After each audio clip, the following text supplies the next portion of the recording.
Welcome back, and today it's time for another review. As you might have guessed, it is Salomon's SuperCross. Now the SuperCross fits into their urban city family.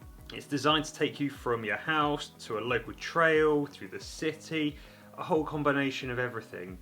And yet, if you want to take it further afield, if you want to put it into some proper trails, into some more extreme environments, it holds up pretty well.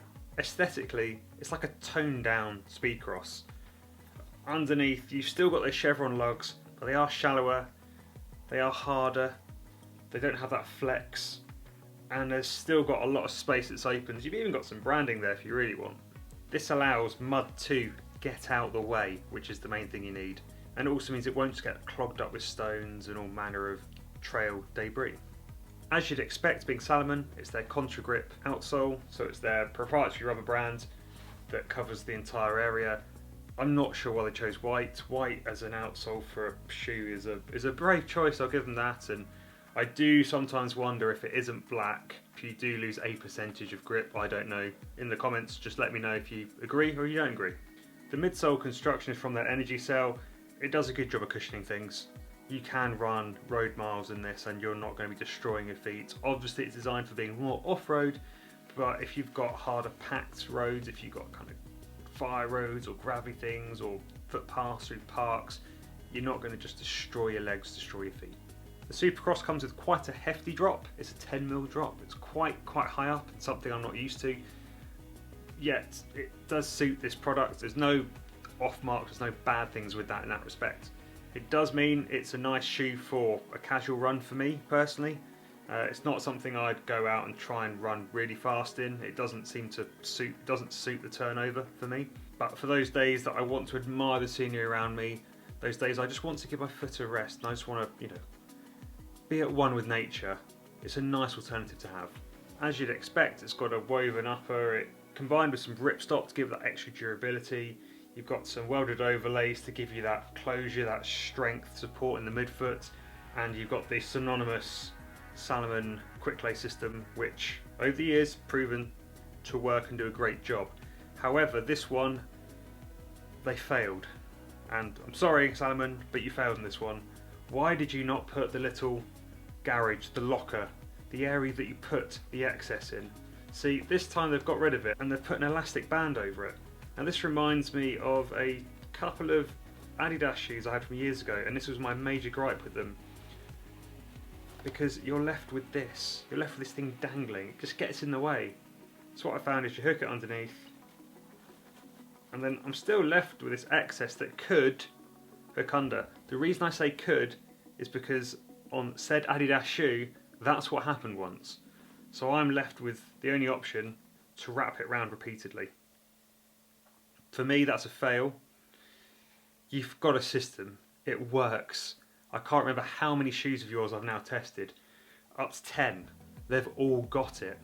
Why did you take it off this? Was it because it's a lower price point or having to educate the consumer? But please, I would say if you're going to do a second generation SuperCross, please put it back on. I love that little garage. Without it, the speed lace becomes more of a liability to me. Normal laces I tend to tuck in the side when I have to if they're too long, but I wouldn't want to be sticking this down there. So please, put it on there, put the garage on, please. So please, Salomon, yes you, Mr. Salomon, product designer, developer, put the garage back on and we'll be best friends. Thank you. What you will notice with the SuperCross, and it's got a nice bit of branding there, but what you will notice is this heel, it's really quite high, it's got this big thing at the back. I'm not really sure what that is. It's just a bit of extra protection, I guess, on your Achilles, some comfort. This does a pretty stellar job of holding you close down, holding you in. A good one on that.